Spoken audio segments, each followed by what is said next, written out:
자, 3교시 시작할게. 얼마 안 남았어. 다음은 뭔 내용 나오냐면은 생물 다양성에, 아까 얘기했지만 생물 다양성을 유지를 해야 생태계가 잘 유지가 되고 보존이 되고, 또 우리 인간 입장에서 간단히 말해서 잘 먹고 잘 살 수 있는 환경이 유지가 된다, 그런 거야. 그렇다면 생물 다양성이 한마디로 생태계가 파괴될 때 도대체 왜 파괴가 되냐? 역시 여기도 보면 알겠지만 생태계 파괴의 주범은 기본적으로 인간이야. 인간이 제일 나빠. 자, 먼저 서식지 파괴 및 단편화가 있어. 서식지가 파괴된다. 뭐냐? 다 인간이 뭔가 발전시켜서 그래. 도로, 주택, 무슨 빌딩. 예를 들면 이 동네가 논과 밭이었어. 근데 어느 날 여기다 아파트 단지를 대규모로 막 짓겠단 말이야. 그러면은 거기 사는 생물들 입장에서는 생태계가 파괴되는 상황이 만들어진다, 그런 뜻이야. 대부분의 경우 인간이 생태계를 파괴한다. 또 삼림의 벌채, 숲에 있는 나무들 막, 특히 저기 뭐 우리나라야 나무 쓸 일이 뭔가 이렇게 나무 사이즈도 작고 그래서 막 엄청나게 많이 쓰이는 건 아니지만 저기 열대지방으로 가면 나무 이따시만큼 엄청 크잖아.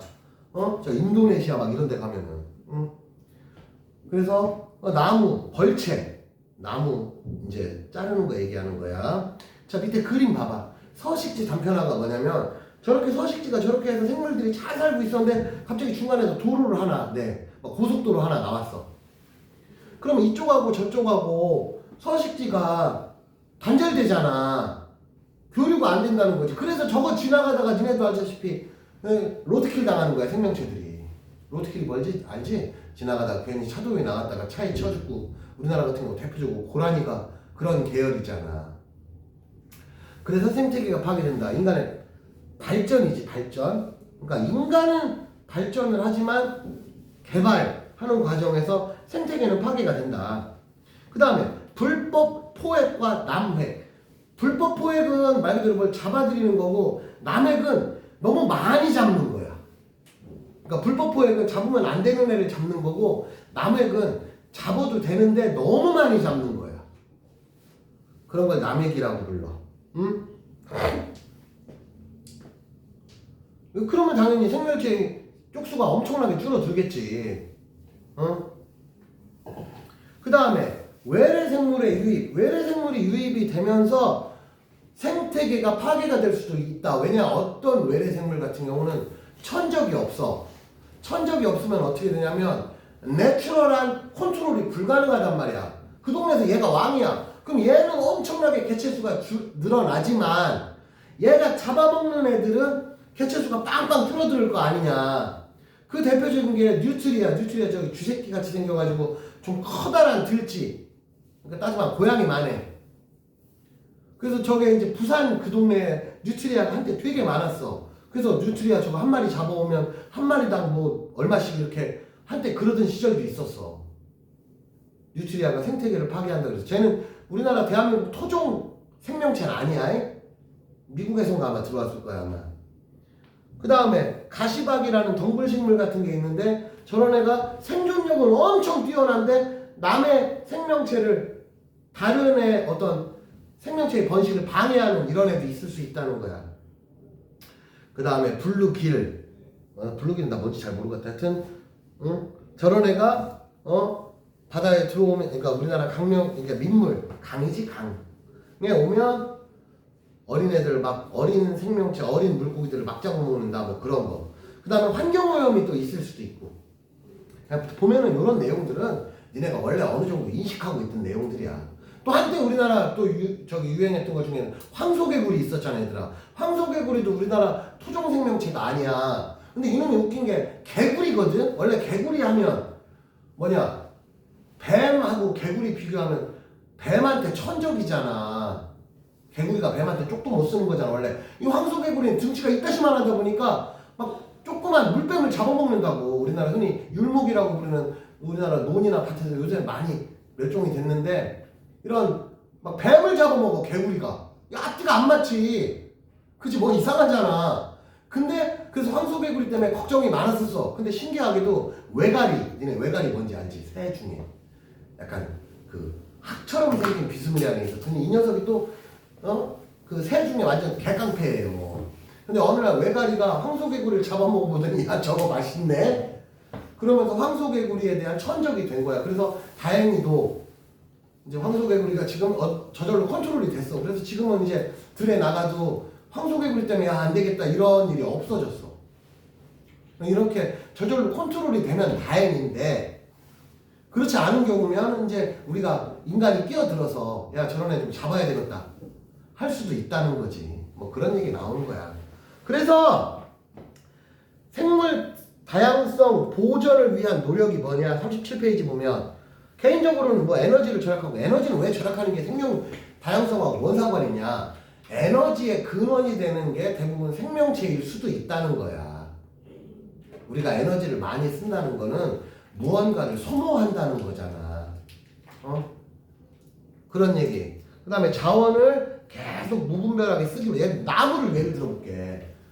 그냥 나무 써서 뭐 만든다고 쳐도 무분별하게 나무만 다 깎아낸다고 해결될 일이 아니잖아. 적당히 아껴 써야지. 그 다음에 친환경 제품을 사용한다. 그 다음에 생물 다양성의 중요성을 알리는 다양한 홍보 활동에 참여한다. 뭐 개인적으로 공감은 하지 못하지만 뭐 그런 방법도 있다는 거지. 그 다음에 사회적 국가적 노력 대부분 나라가 하는 거야. 도로 건설 등으로 단편화된 서식지를 연결하는 생태 통로. 야 왼쪽 그림 봐. 아까 이 동네가 생태계가 있는데 가운데 이제 도로를 냈단 말이야. 그럼 어떻게 하면 밑으로 도로 밑으로 땅굴 파가지고 좀 뚫어줘라 이거지. 그러면 얘들이 위로는 안 지나가도 밑으로 왔다 갔다 할 수는 있잖아. 그런 걸 생태 통로라고 불러. 응? 그런 거. 그 다음에 아까 말했지만 천연기념물 같은 거, 야 이거 그만 잡아야 되겠다. 놔두면 사람들이 다 잡아가겠다. 그런 거 이제 나라에서 법으로 제정해서 야, 적당히 해라. 그러지 마라. 이렇게 컨트롤 해주는 거지. 응? 그 다음에 멸종위기에 처한 종을 좀 보호해주고 어느 정도 개체수가 늘어날 때까지 강제적으로 보호해주는 거야. 뭐 그런 방법도 있고. 뭐 읽어보면 여러분들이 아 이런 방법들이 있구나 하는 내용들이야. 그 다음에 생물 다양성에 대한 국제 협약을 체결해. 그래서 그것 중에 하나가 람사르 협약이나 생물 다양성 협약 이런 내용에서 야 서로 야 이런 거 우리 지키자. 근데 저 해봐야 소용없어. 짱깨들 나오는 순간 끝나는 거야. 이거 아무 소용. 걔네들 어차피 법을 안 지키고 살기 때문에 아무 소용이 없어요. 짱깨 껴있으면 아무것도 안 돼. 이거는 내가 좀 비하하는 것 같긴 한데 사실 그렇지. 요새 우리가 일본보다 어쩌면 짱깨가 더 나쁜 놈일 수도 있어. 일본은 옛날 우리 일제시대 때 생각하면 현재 선생님보다도 훨씬 나이 먹은 일명 늙은 사람들 걔들이 문제지. 요즘 젊은 애들은 일본도 여러분들 또래나 좀 젊은 친구들은 그 제국주의적 개념이 없어.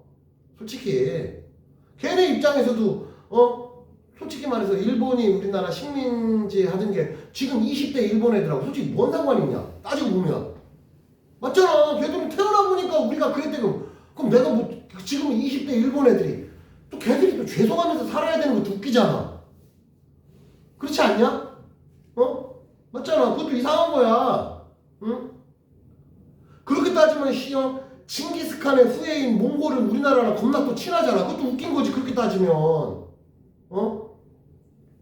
한때는 징기스칸이 전 유럽을 거의 다 먹었었는데 그게 조상이 몽골 아니냐. 여러분도 알다시피 그래. 일본의 늙은 구구주의들이 걔네들이 문제. 어차피 걔들 다 죽으면 끝나.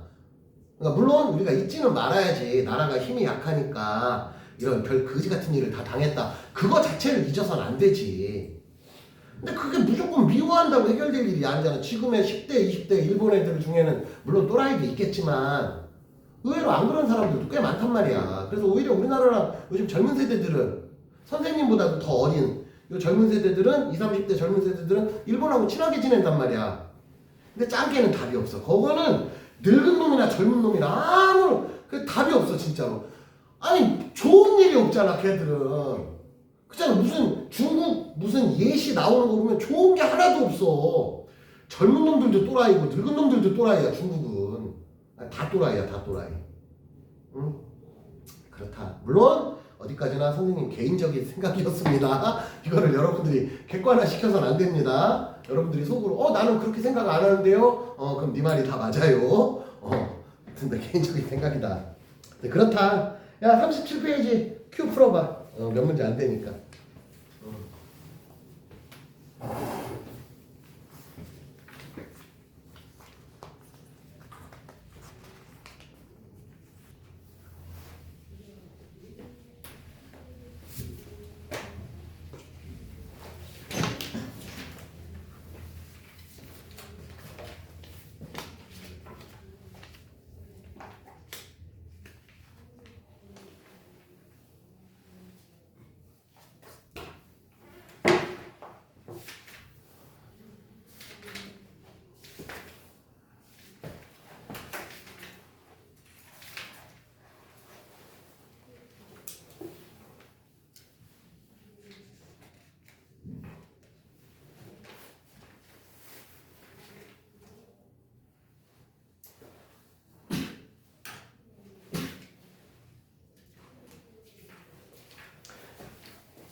바로 풀고 채점할 몇 문제 되지도 않고 내용도 그렇게 어렵지도 않아.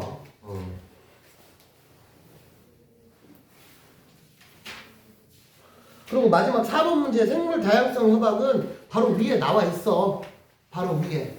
생물 다양성의 협약이 니네 뭔지 모르잖아 솔직히. 근데 위에 나와 있다고. 그냥 요런 것들이 있다 정도로 이해를 하시면 되겠습니다. 채점 다 했지. 생태 통로 같은 거 좀 알아둬. 생태 통로 같은 경우 이게 단절돼 있을 때 강제적으로 땅을 파서 예를 들면 도로가 있다면 육교를 만들기 너무 빡세. 그렇다고 육교 만들어 놓으면 또 그러면 고라니 같은 애들이 육교 위로 걸어 다닐 수는 없잖아. 밑으로 땅굴 파주고 이런 방법도 하나의 방법이 될 수 있다. 그런 얘기들이야. 자 그렇게 하고 넘어갈게요. 그러면 또 페이지 과제 페이지 38페이지부터 여기까지가 시험범위야 얘들아. 41페이지까지가 숙제고 요거 다 풀고 나면 그러니까 다음 주에 오면 여기서 질문 받아주고 시험을 보겠다 그런 뜻입니다. 그러면 뒤로 가봐. 이제 중단원이 하나 끝났어. 중단원이 하나 끝났어. 그래서 마지막으로 페이지 42페이지 43페이지 여기 칸 채우는 거 이것도 어떻게 보면 넓게 보면 또 하나의 시험 공부잖아. 물론 앞에 고생대 중생대도 들어있지만 복습한다는 마음으로. 그럼 지금 마지막으로 뒤로 넘어가 봐. 딱 지금 한 10분 정도 남았는데 1번부터 12번까지 12문제거든? 요거 지금 풀고 오늘 마무리하자. 자 재현아 지금 시간이 얼마 안 남아서 여기 1번부터 11번까지 푸는데 요거 푸는데 한 7, 8분 걸릴 테고 아마 한두 개 틀릴 것 같은데 틀리는 거 내 생각에 내용적으로 되게 어렵진 않거든? 답지 보고 마무리할 거야. 그래서 오늘 본 수업은 동영상은 이 3교시는 여기서 10분 정도 문제 푸는 시간이라서 동영상은 난 여기서 끊을게. 그럼 너도 지금 페이지 44, 45페이지까지만 풀어보고 풀어보고 오늘 수업은 여기서 모두 마치고 좀 전에 숙제 내준 거나 잘 해오고 뒤에 부분은 다음 주에 와서 하자. 이거는 왜냐면 숙제가 또 너무 많은 것 같아서 그래서 44, 45페이지 하고 다음 주에 오면 숙제 체크하고 그리고 간단히 테스트 한번 볼게요. 자 오늘 여기 동영상은 여기서 모두 마치겠습니다.